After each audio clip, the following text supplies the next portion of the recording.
What's going on? My name is NFT Flenny, and today we'll be going over Veve's next drop in their Marvel month, which is the Marvel Mighties Season 1 Captain America. Let's go.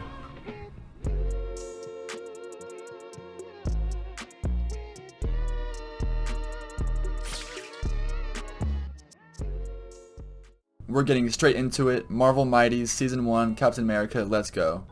Drops Saturday, August 14th at 8 a.m. Pacific Time, only on Veve iOS and the Android app. Marvel Mighties, don't be fooled by their appearance, these collectibles still pack a punch. The Marvel Mighties line adds a new spin on some of Marvel's most iconic superheroes.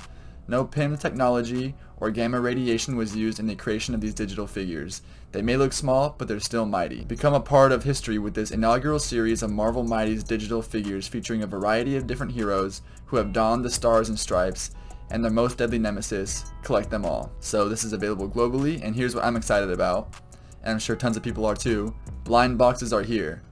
So we've been kind of expecting this or hoping for this for a while now, and it's our first time we're seeing an example of it. So here we go, blind boxes. Get ready to add to the excitement of drop day with our blind box offerings. Marvel Mighties are only available for purchase as a blind box, meaning you will not know which amazing collectible you will have managed to acquire until it is delivered.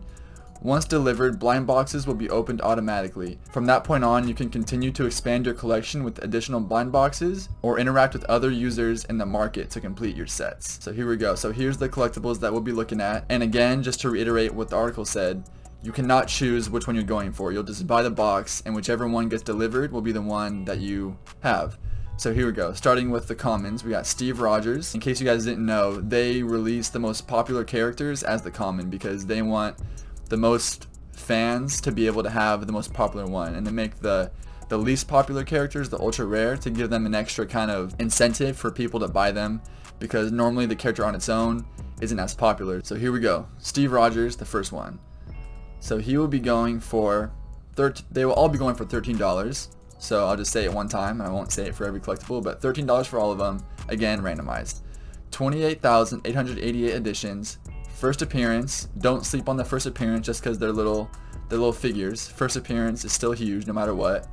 Common from the Marvel Mighties Season 1 Captain America set. So this is Steve Rogers. Next, we got Sam Wilson. And he is also common, which means he's also the same amount of edition numbers. And so, yeah, the two commons, Sam Wilson and Steve Rogers, 28,888 editions. Next, the uncommon, John F. Walker. He has 18,888 editions, so 10,000 less, which is a pretty significant jump, I think, from 28,000 to 18,000. So still, even though it's a big jump, it's still a lot of collectibles. Next, we got Bucky Barnes. He's the rare, and he has 11,888, so we're getting smaller drop-offs here. Still, again, for a rare, over 10,000 editions for a rare, you don't see that too often on Veve. And finally, for the ultra rare, we got Red Skull, and he has 4,888 editions, which for an ultra rare is pretty high, but I still think that this will be pretty rare to have for the set, just because the difference between 28,000 and 4,000 is pretty significant. So, you know, in relation, he's rare for this set, but as you can see, a lot of people will still be able to get their hands on him through the blind boxes. And in case you didn't notice, every single one of these is first appearance, and they're of course all Marvel. As for my thoughts on the collectibles, the artwork, I'm not saying that I think it looks bad or that it's not cool. It's just my type of style or my taste for the kind of artwork is not my favorite. I prefer the more 3D realistic looking models. I think those look really clean and really crisp. But with that being said, I still think these have the collectible type feel, and I still think they look really cute and tiny, and you know, they look cool. They still look good. Just saying, my personal taste in the style is not my favorite, but of course I'll be going for it because it's Marvel and because it's first appearance. All the reasons that I've stated in other videos, that I will of course be at least going for them. But again, I don't think they look bad. It's just not my favorite art style. I'm sure a lot of you have already had this thought / realization, but to me they look a lot like the Funko Pop figures, like the physical collectibles or toys, whatever you want to call them. As you can see, we have we got like an Iron Man one, we got Spider-Man right here, we got Black Panther, and I typed in Marvel, so this is giving me mostly Marvel stuff. But if you look up Funko Pop, You know, they have all kinds of characters and all kinds of brands, but the style to me looks really similar.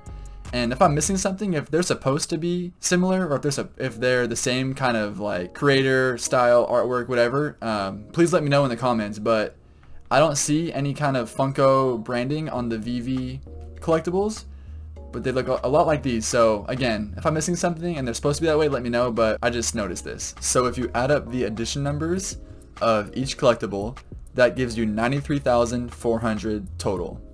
And that is not accounting for the collectibles that they take. It kind of varies, I've noticed. Sometimes it's 40, sometimes it's 80. I could be wrong, but it's not always the same, so I don't want to try to guess that. I'm just going to give you the rough estimate. So there's 93,400 total.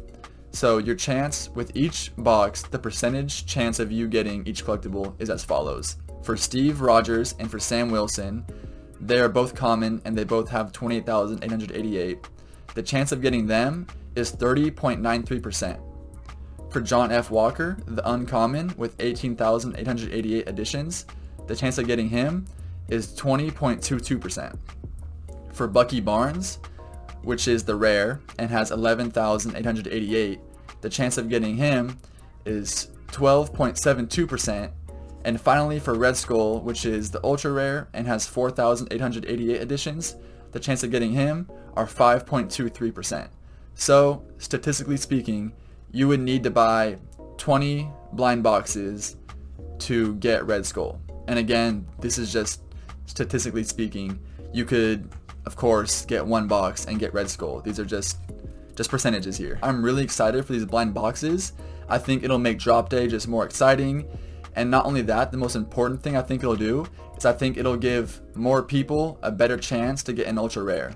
The reason I say that is because instead of having a 1-second window with internet and connection being vital to having a better chance of securing an ultra rare or a rare or secret rare, whatever you're going for, instead of it selling out in 1 second, you have a chance to just secure your box without having the rush of I need good connection, I need to be up on time, I need to be on my phone on time, I need, you know, all those variables that eliminate so many of them and gives people a chance to not have to have it on you or not have to have it in a 1-second window again. I think this will give more people, a lot more people who usually miss out on drops, a much better chance to get what they want and to get a rare collectible. So I think this will make people a lot happier overall. Not only that, I think this is really important to get in new collectors and new investors because as we've seen, you know, Marvel posted these collectibles on their Instagram and their Twitter and everything. They made it known.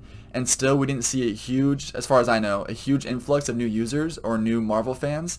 And I think that's because NFTs and this technology is still growing, and to a lot of people, they still don't understand why someone would want a digital collectible or why it would hold value. People like us, we're in this space because we see the vision and we see where it's going and we can have the foresight to plan ahead.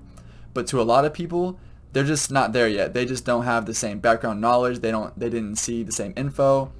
They just maybe are less inclined to take risks on new and emerging investments or technology. So I think that as more time passes and NFTs become more and more common, not only NFTs but also digital collectibles, I think we'll see more of the everyday common fan base coming in. Another big reason I think that with this set releasing, I think we'll see a shift, or it'll at least help bring more people in. The reason I say that is because these are only $13. Imagine you're a Marvel fan, you have no idea about digital collecting, and the first thing you see is Spider-Man dropping for $400. You know, you're not going to spend PS5 money to get a digital collectible when you've never gotten one before, or when you don't really understand the full significance of it. Introducing people with $13 blind boxes where they have a chance to get anything, I think that's much more reasonable and will get people, will at least get their foot in the door.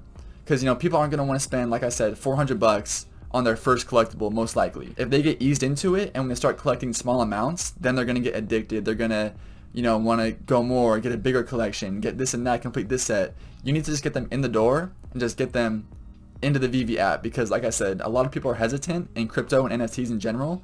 So just getting them there in the first place is such a big step to keeping them there. I know once I started Veve, once I got my first collectible, I did not want to stop, and I think for most people, that'll be the case for them as well. I'm really excited to see how the blind boxes play out, and I think this will be a really good thing for new investors, and also people who don't have the best connection or just haven't been having good luck with the drops in general. This will even the playing field. It's random anyway, and so this makes just more people have a chance to get what they want. And it's still, the rarer the collectible, the less chance we have to get it. So it still has that random aspect and that exciting aspect. Just makes it overall more equitable in my opinion. So I will be doing my best to do this whole set because it's affordable, it's a Marvel, and they're all first appearance. I just love all those aspects of it. I think IP, branding, licensing, first appearance, first edition, I think all those things will be what will make collectibles stand out in the long term. I think right now NFTs are kind of, some NFTs are in kind of a bubble, but I think once the dust settles, once things clear up, I think what'll be left standing is the licensed digital IP. So that's always been my philosophy, and that's no different with this drop. Well guys, thank you so much for listening. Good luck to everybody on their blind boxes.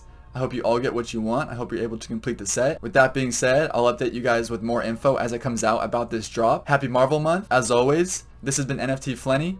Thanks for watching.